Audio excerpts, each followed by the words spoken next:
Iran যুদ্ধের প্রভাবে Hormuz প্রণালী বন্ধ হয়ে যাওয়ায় ইরাকের তেল রপ্তানি বড় ধাক্কার মুখে পড়েছে। শনিবার দেশটির নতুন তেলমন্ত্রী বাসিম মোহাম্মদ জানান, এপ্রিল মাসে হরমুজ প্রণালী দিয়ে ইরাক মাত্র ১ কোটি ব্যারেল তেল রপ্তানি করেছে। অথচ যুদ্ধের আগে মাসে প্রায় ৯ কোটি ৩০ লাখ ব্যারেল তেল রপ্তানি হতো।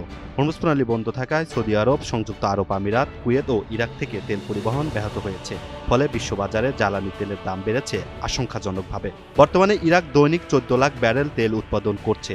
একই সঙ্গে বাগদাদ সরকার ও কুর্দিস্তান আঞ্চলিক প্রশাসনের সমঝোতার পর মার্চ মাসে আবারও চালু হয়েছে কিরকুক জেহান তেল পাইপলাইন। এই পাইপলাইনের মাধ্যমে তুরস্ক হয়ে আন্তর্জাতিক বাজারে অপরিশোধিত তেল রপ্তানি শুরু করেছে ইরান।